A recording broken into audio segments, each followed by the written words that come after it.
Hi, I'm RDV, and to the right of me is Professor Pixel. The guy down below us is Squad. Let's Go to the Mall. Oh, that's sorry. That's talking about the issue that we're about to talk about. And now that song is stuck in Pixel's Today. head.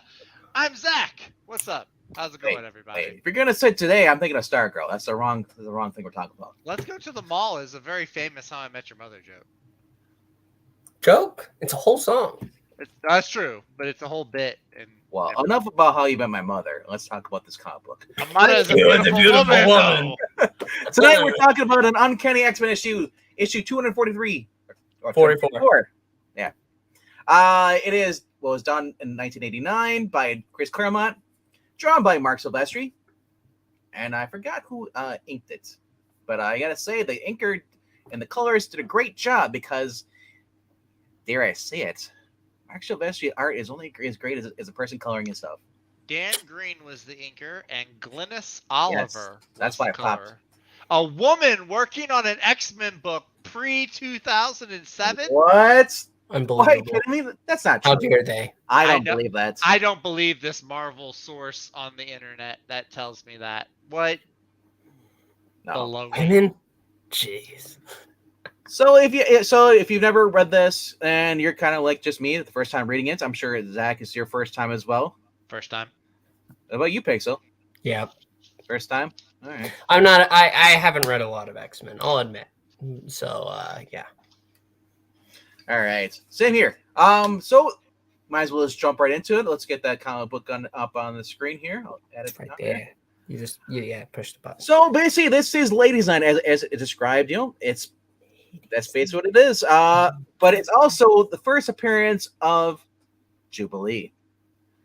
Jubilee, in this, we're introduced to her. We all get a name drop. We get a full appearance.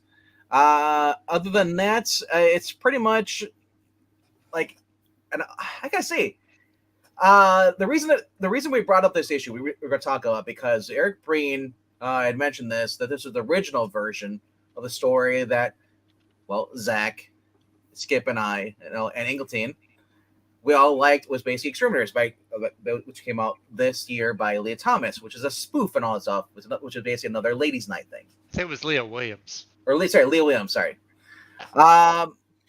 This feels like this is more of a serious version.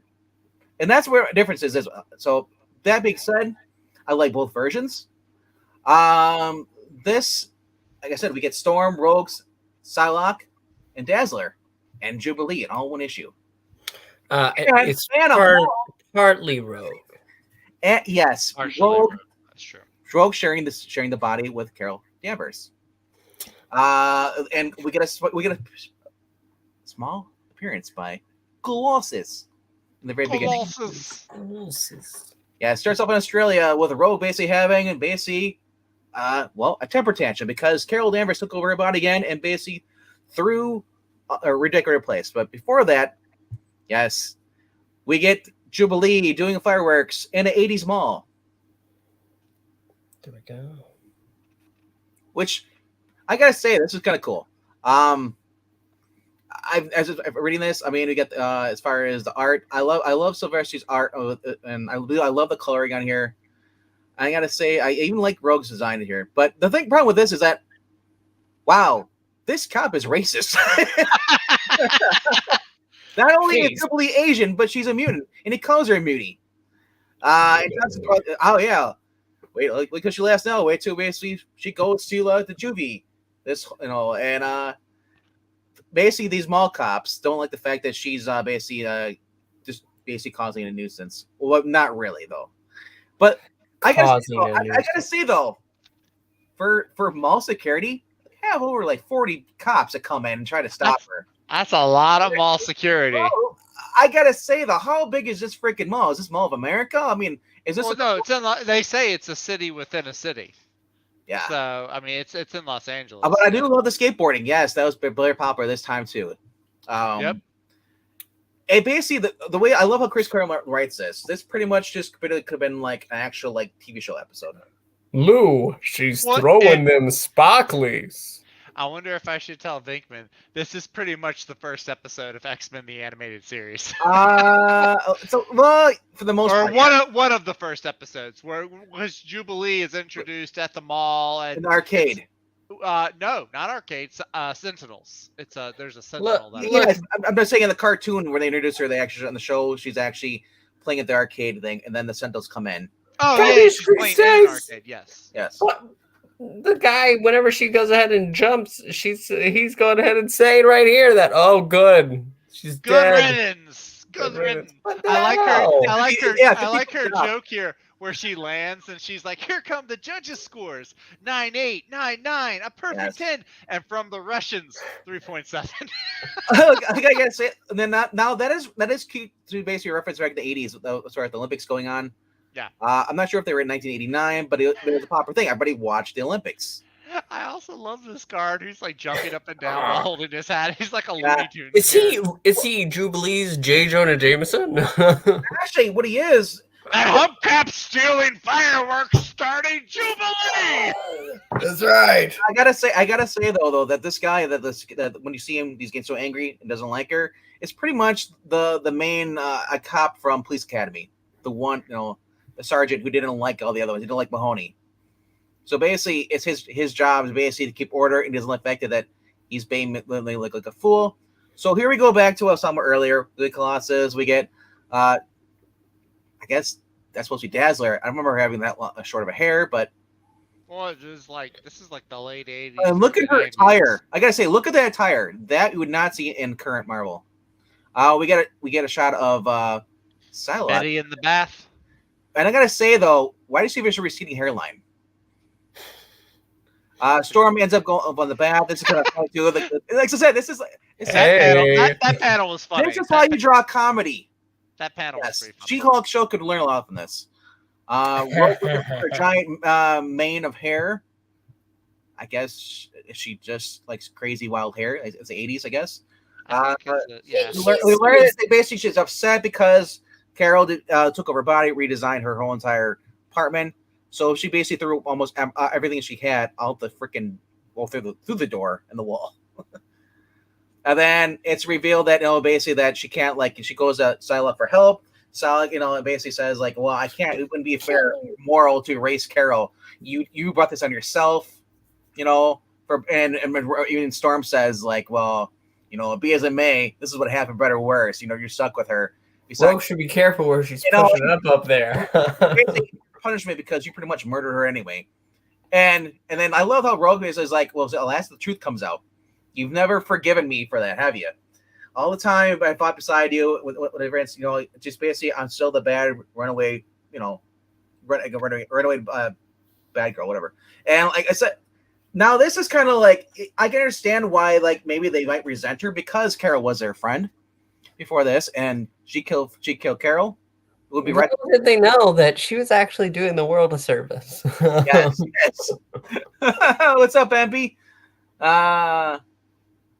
Was Ash supposed to be on this retrospective? Oh, like I said, I mentioned it last night, but I mean that's his choice if he wants to join us or not. He does like X-Men. It's his yeah. But then again, we do these early in Ashes on the West Coast, so I mean it's kind of early for him to jump on a live stream. But this early, but that's why his streams are usually at 11 p.m. Central, midnight for Eastern. But anyway, getting back to this, like I said, Dazzler is just sparkling this whole entire episode. Dazzler, sparkling.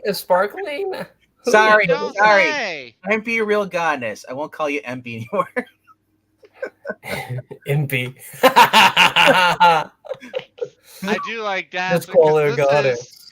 But I'm not a huge X-Men fan, but I do know that there was a time where they were living in the Australian outback. Pause. Look at that car. Look at that. Oh, I'm looking at the Ghostbusters rejects that are. But look, the car. I know they're on the same page, but look at the car that they're coming in. All the missiles, the rockets, all stuff there, and it just basically looks like it just came out of some 80s sci-fi, dystopian movie.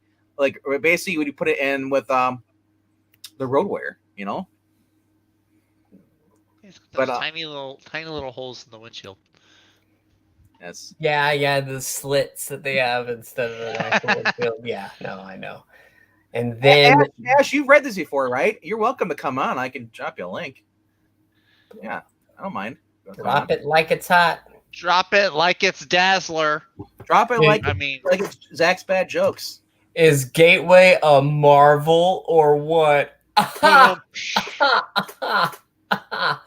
Oh, Yeah. how humorous. what a joke. What So- a joker. Now this is interesting too because like look at everybody else's basically drawn their clothing attire. Betsy is wearing like your typical 80s like woman who basically has never been with a man before. Well, She looks like she's from the 1800s in that. I know. maybe this was British dress at that time. We don't. I mean, Storm at least looks fashionable. And Yeah. what's up with Dazzler's skin? Dazzler does look like she's been out in the sun for a really long Is she time. she's turning into Pixie? I think it's supposed to be like it's shading. It's just bad. Yeah, shading. it might be a shading thing. Yeah. Zowie wowie. What I'm so glad they kept it in the actual cartoons, the 90s. Zowie wowie. They're so beautiful. Yes. No, it's not a shading thing. She's just being, She's just darker. but not even natural dark. It's just she Yeah. she is the Purple Man's sister now. They go to a That's his salon. fashion. Yeah. Well, yeah. True. Yes. The preppy would dress that way too. Yes. The uppities, the ones that basically were above, looking like riffraff, the elegant. I like the Star Wars reference. Where Dazzler's more like I'm the party girl. Dude, Rogue in that panel with that hair and that dress, like, Yeah, Katharine Hepburn. That's what I'm looking. oof. And then of course we see Betsy now has curls in her hair. Randomly. Yeah, how rude. Wow. Whoa! They stole my Holy. catchphrase. I look at the guy with the shoes. It's Al Bundy. Why me? So beautiful, but so crazy. That's literally Al Bundy. That's awesome. Yes. And Purple people here. whoa. And here are the Ghostbusters. Do. Like I was so when they said like the muty thing, like I was expecting like guys with like M16s and something like Of course you are. That's what they wanted you to think, but then no, these losers show up. and with Velma too. She's a lesbian? Timely. So Oh. so now you look at the Dazzler again with go back. That Oh. classic hairstyle she has. They look at that. A lot of celebrities have that, and I think Bridget even was in. Oh, not Bridget Nielsen. It was the one at Night Court. I forgot what her name is. The blonde passed away last year. Ash, you remember Night Court? Remember what the name or actress was? She was the public defender. And he has already Nice. hopped in. Hello So, yeah. there, Ash. Mr. On Comic. Oh, not yet. Am I here? You're You're here. You just have the here. icon. That's all. gonna Oh, regret no it soon icon. enough. What is That's going on? Yeah, I figured you were out of town still. So this week. No, I got back last night. Ah, okay. So do you remember a Night Court, the blonde, the one that Vaguely. but you know what I'm talking about. I forget what the Vaguely. actual It's been a long actress time. name is, but that's her hairstyle. Yeah. with the earrings. And Yeah, this was totally like this book. This is all the hairstyles of the '80s Yes. thrown into one. even like the bar there, the bartender with the little coat and stuff, and the apron on. Like I said, this is your '80s nightlife, and then I guess the Chippendales, yes, enters. Which I kind of funny. It would have been hilarious. It would have been if they turned out to be Gambit. That would be actually pretty funny. And keep in mind too I like that how this is sort of Jubilee's trying like to get in there. Marky Post, thank you. this is like '80s high life through the lens of comic book nerds. Yeah, and that's why you have the Ghostbusters reference right there too. Right. Like this is kind of how people like Chris Claremont envisioned how people partied. It's Oh not, yeah, Annie but it Lennox. had a little bit of that television influence. Like it wasn't exactly accurate, but it was. This is basically how pop culture was. And I like the fact that they actually did this, because you don't really see this much anymore in actual current comic books at all. And like I said, the Kevin Bacon kind of or I guess not really Kevin Bacon. It's more like what's his name from Roadhouse, Patrick Swayze. I thought. Oh yeah, I can see it. But I disagree. I think that's not true. I think that a lot of the problems is that they try to. This is how we view the world, and it goes ahead. It's supposed to be a satire, I guess, this issue a little bit because it's girls' night.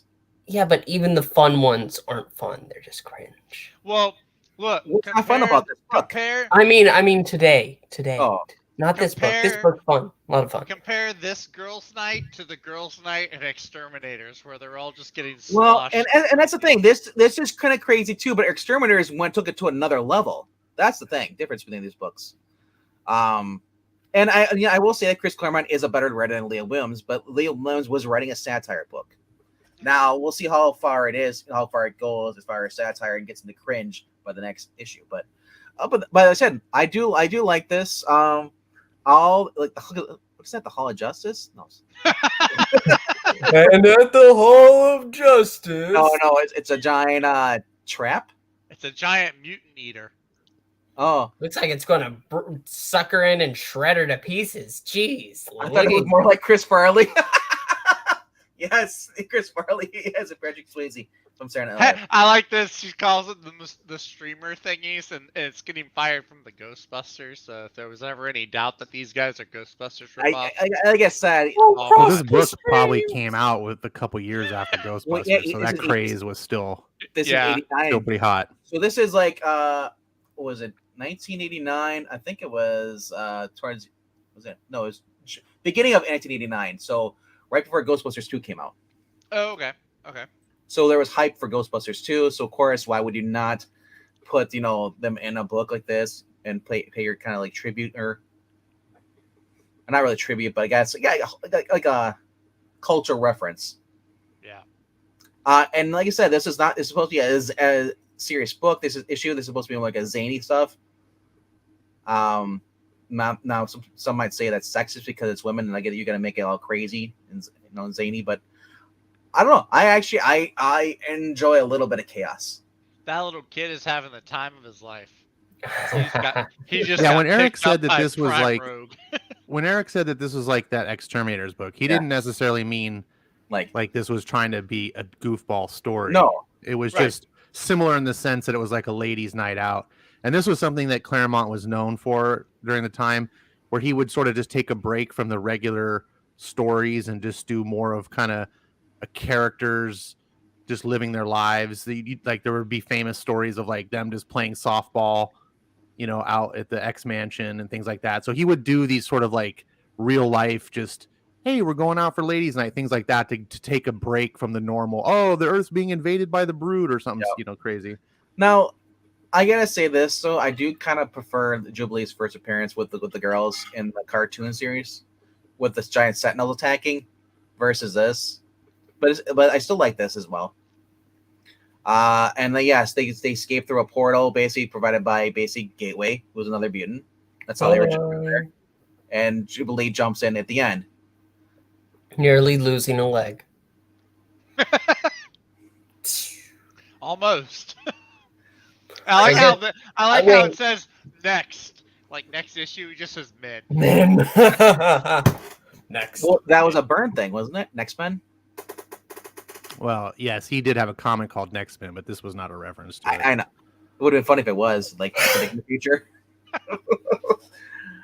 Like I said, it's a zany fun. Like I said, it's a nice introduction to Jubilee. Yep. Her being, as it's described by the fake cop, that she's a drifter. All I can say is Zowie Wowie. Zowie Wowie. Throw the cover back up on there. At least so people can look at what we're looking instead of looking at us all the time. I mean, as Yeah, much no. I have to find as it. handsome Give me as a I minute. am, I mean, I liked it. It had some tie-ins to previous stories, to previous issues, but I also enjoyed the fact it's still pretty much a self-contained issue that you can just pick it up, and if you don't pick up the next one or the one prior to it, you're still getting a good story that you don't necessarily need to get several other issues to finish. so basically continuing notes about those the mutant expertise, the M Squad. Apparently an X-Men Uncanny X-Men number 240 is where they're presented themselves as experts in the supernatural force. They basically appear again in X-Force annual number 4. And then if you want to follow more about Jubilee's adventures, check out X-Men annual number 13, which happens after she went to the portal. And then it says Jubilee against entertaining the public again, also what she was doing for not for money, in X-Men annual number 14 as well. So it's like,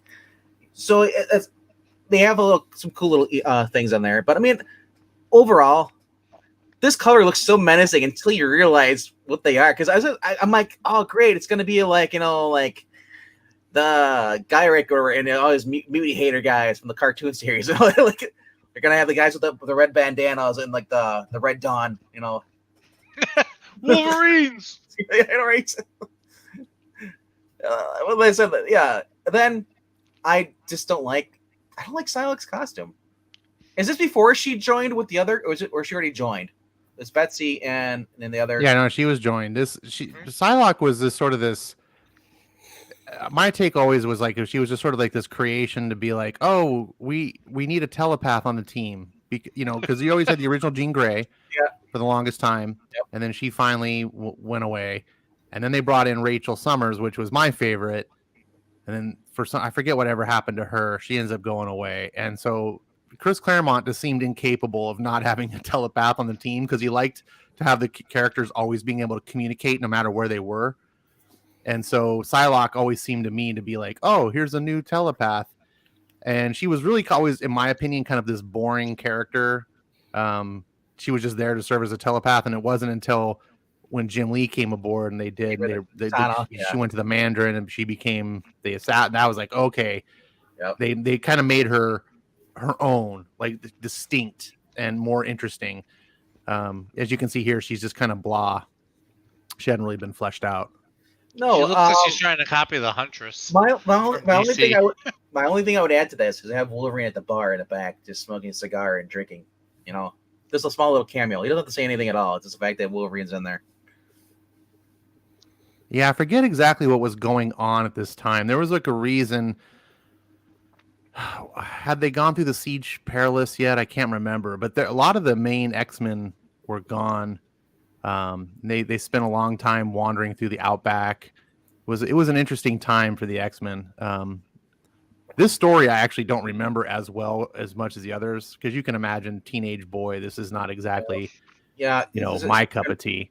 So Inferno had just ended the issue before this, part 4 of the Ashes. Oh, okay. So that sounds like it's before Siege Perilous. Yeah. But one thing you'll notice in this book too is how like men hit on the women and they don't get offended. Right. Shocking. What?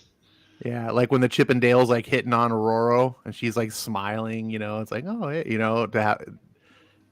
yeah. Nowadays he'd get punched and told to watch his privilege or. You or white something. man! How dare you talk to me like that? Yeah. All right. So, I wish we would have actually. If I would have went and told us to review the next issue, because the next issue is the guys' night out, 245. Yeah, versus Next Men. Yeah. You should have read it before. Could have warned me. Could have made it a two-parter. Ladies. Well, maybe you should have read my mind. I can't do that. I am not Psylocke. So there we go. No, I think that this issue, it's fluff. It's fluff, but it's fun. It's definitely a filler episode. Yeah, it's a filler. Definitely. Yeah. Because if I would have beat this up, I probably would have been kind of irritated because, like, where's Wolverine, where's the rest of the guys? We just had, well, especially after Inferno, and it's just like, okay, I guess they're just taking a break. They're gonna have a little R&R, and then it sounds like from the synopsis of the guys for the next one, the guys at A Night Out, a little more serious stuff happens, and then But one thing, look at the cover. Like, the cover doesn't mislead you. It doesn't make you think you're going to get Wolverine. It does. No. You know what I'm saying? It's not like you kind of get what the cover gives. Like, you're not misled. I can't imagine people picked up this book and were like, what? And that was something back in the day that I really appreciated. The covers usually did set the proper expectations. No, we survived Inferno. Freedom Force, the Sentinels, and Magneto. We survived the M Squad. Never to be seen again. I did appreciate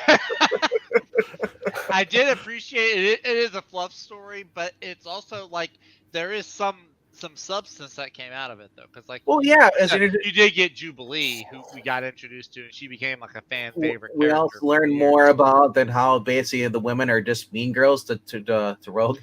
To Rogue, and how Rogue's dealing with the whole Carol in her head nonsense. So yeah, it is fluff, but it is a filler issue, but there is still some substance to it, which is that was my favorite thing actually about this issue was what Zach's talking about, is the stuff that you don't really see on the surface. You have to read the book where Rogue's dealing with the whole Carol Danvers stuff.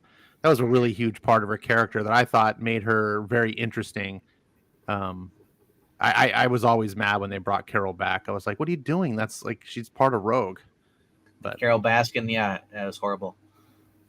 Fuck you.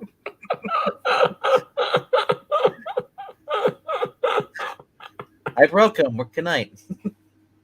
And the thing about Jubilee is interesting. Like, I never remembered Jubilee from this book. I always, for the longest time, thought Jubilee's first appearance was when Jim Lee brought her back, and she shows up with Wolverine and Madripoor. In the 90s, probably would have been like my thing. The early 90s, yeah, it was in the Jim Lee run, and I always thought that was for the longest time. I had forgotten she had appeared way back here, and she wasn't super memorable. And when Jubilee was most popular was when she was running around Wolverine, because she was written almost kind of like a Robin type character. In fact, like if you look at her costume, even it has like the similar colors, and Wolverine is kind of a Batman-esque personality. So they had that dynamic duo aspect, and I believe that's why she rose in popularity. And then they kind of got rid of that, and now she's off on her own with a baby and stuff. And I'm like, that's not the Jubilee she cares about. Her baby that turns into a dragon. I guess that was part of the Hawks pop crap. After that. With Hickman's story, the Excalibur. Yeah, I vaguely remember. I've been trying to block that out. Right. Okay. Dragon baby. You lost me already at turning her into a vampire. Now she has a dragon baby. She puffed the magic dragon. Now has her own dragon baby. So, like I said, it's kooky, wacky, and it. But the main point to bring about here is it's Rogue dealing with Carol Danvers' psyche, sharing a body.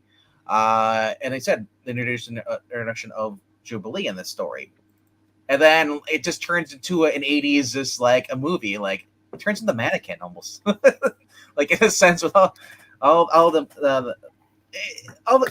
cops and it's just the skateboarders. I got like I kept thinking of Gleaming the Cube whenever I think of skateboarding, but skateboarding was a big thing in 1989.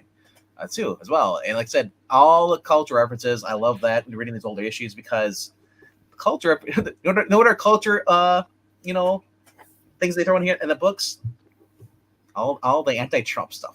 That's what you get. Nothing else. There's no talent. It's all singular focus on one thing. And like I said, don't do that. I want to see like Spider-Man talking about what was big that day, talking about Dean Martin, or talking about what's his name? Frank. Frank Sinatra. Frank Castle. Yeah. He talk about. He'd actually even sing some of the stuff. He'd sing songs by these guys while he's beating up the bad guys in the 60s and 70s. To the moon. Yeah. So I mean, like, that's what I liked about the early Stan Lee stuff. Claremont was a little. I guess I'd say he's a little more serious than Stan Lee was. Stan Lee was more of like your Saturday morning kind of guy. I would say that's pretty accurate. Yeah. Where Claremont took on more serious stuff. And you can see too when Claremont does try to get silly, it's not quite in his wheelhouse. It feels a little forced, uncomfortable. It's like, yeah, he kind of knows he's not a comedian. So he kind of sticks to what he knows. It's like Zach when Zach does his jokes, he's kind of like, yep. So like, I totally forgot this until I was just looking it up now here. Guess who does the art for the next issue of the Men? I believe. Well, I have to look it up. I right here. Well, I don't want you. That's not a guess if you look. But I won't let them guess. Let them guess because I saw the cover right away and I kind of figured it. I mean, it's not Marc Silvestri again, is it? No, it's not Marc Silvestri. Look at the cover. If you look at the cover art, if you see the cover, I'll see the actual person. But I had totally forgotten that this person even ever drew an X-Men comic. Yes. Is it Frank Miller? No. That would be shocking to me. I'll just say he has a problem with the feet. Oh, Mr. Liefeld. Yeah, it's Rob Liefeld. Early Rob Liefeld. Interesting. Yeah, so he's not quite as crazy as his like X-Force style where he just goes bonkers. But so he actually does draw feet in this. I don't know. Quickly say hi to Gratu. Austin Peace bringing up the book he got, his Spider-Man book he got from Ease. It was an 80s Spider, and he also had Catwoman singing "All You Need Is Black Love." Cat.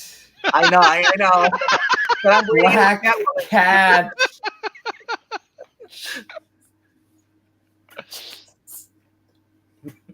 Get your That hurt fifth me. house right. It hurt me. I understand they're both very shapely. They're both cat themed, but different. No. Austin P, you don't need to facepalm yourself. It's not that bad. I had to read it twice because I'm like, I think he means black cats. Because I was like, because the other thing is that, and over at I Love Comics, and he has his auctions books. He does put some of those the Marvel editors as far as like the crazy kind of like goofy books they have made it. So sometimes they have this satire, and they will throw characters that look like other DC stuff. I mean, was it Amazing Spider-Man #1 where they called him Superman? Peter Palmer, Superman. Peter Palmer. Oh yeah, Peter Palmer. Yeah. Yeah. I mean, we've also seen Superman appear in Marvel comic books before. True. But overall, though, I said this is a fun book. Yeah. Definitely different, way different from me reading the Brood saga. I was like, oh yeah, totally.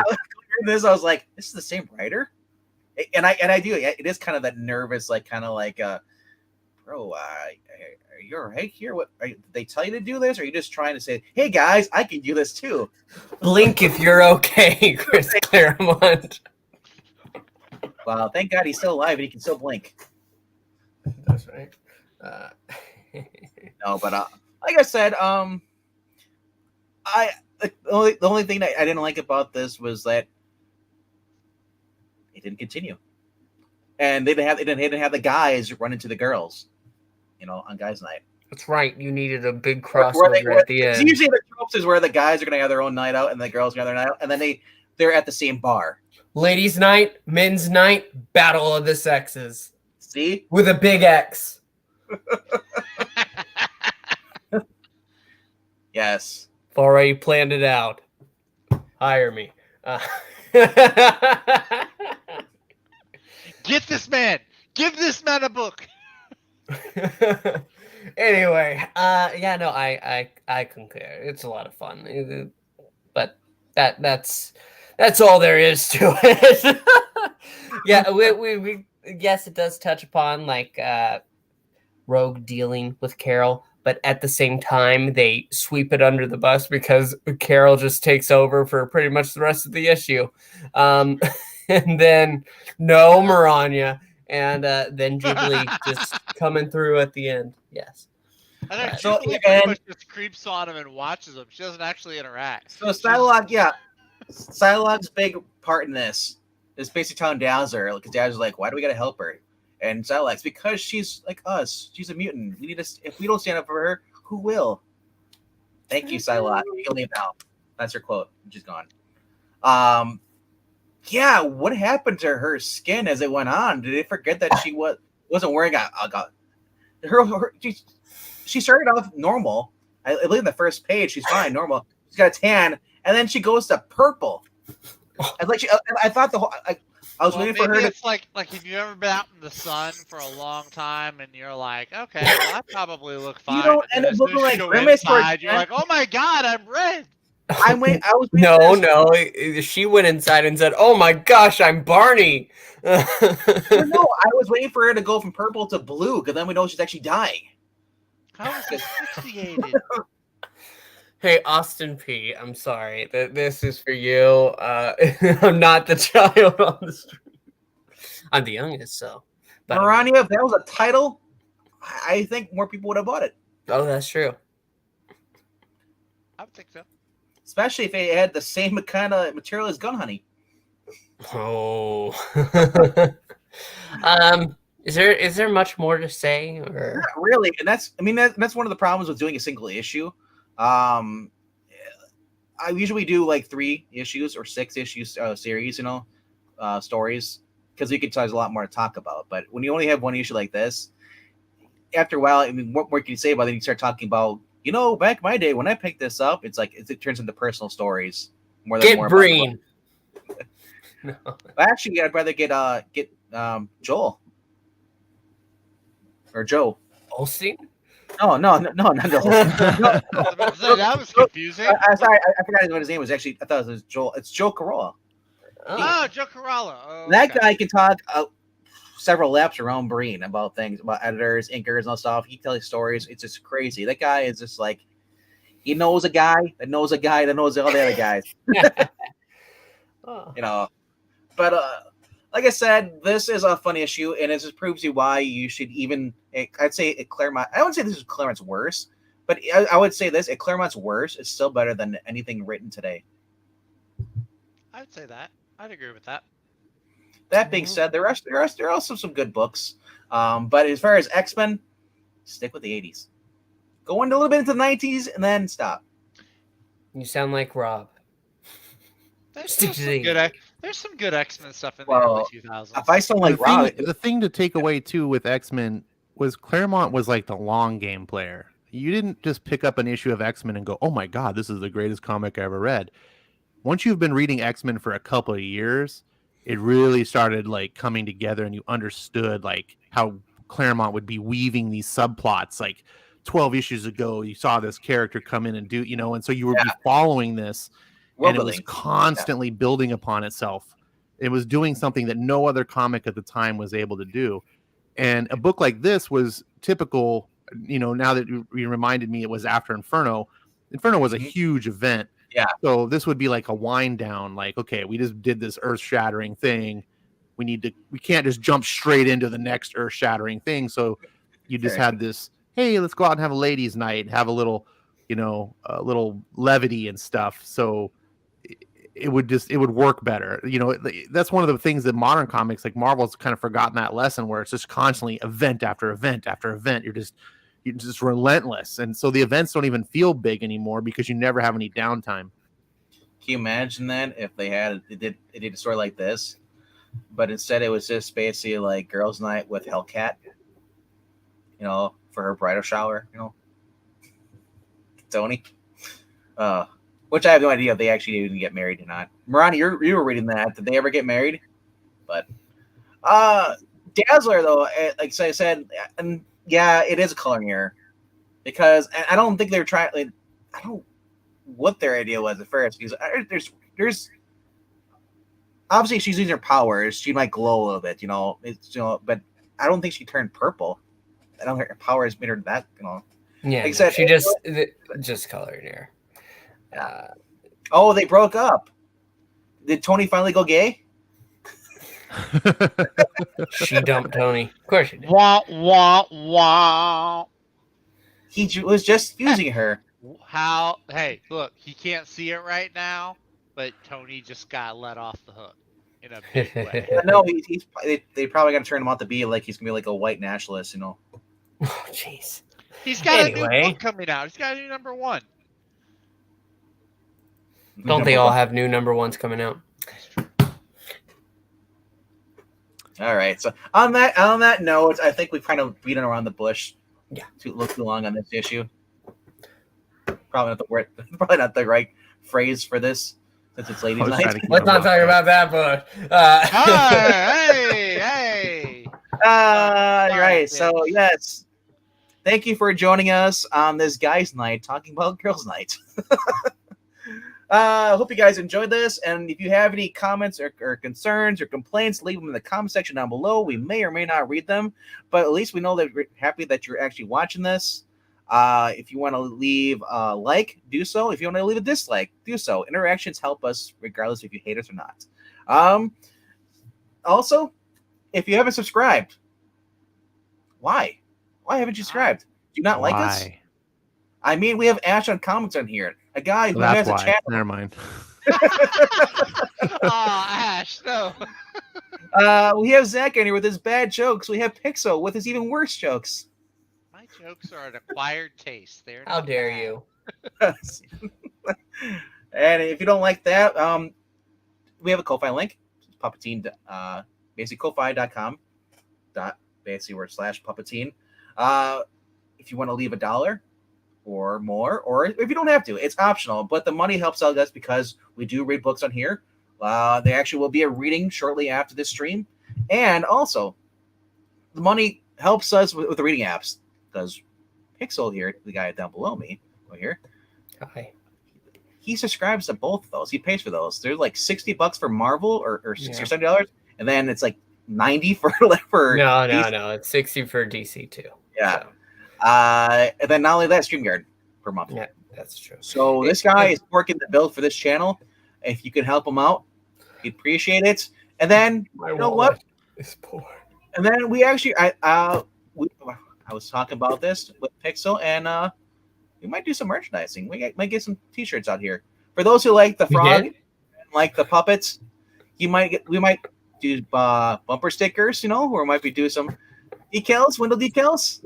This is the first time hearing about this. I don't have a puppetry trademarked, copywritten. He is in the public domain. And Austin P. See, they're in a public domain. It's a comic book right now by Chip Zdarsky. They're great. There you go. Austin P. P. did not make any racist jokes. That's right. They're not jokes. No. Yes.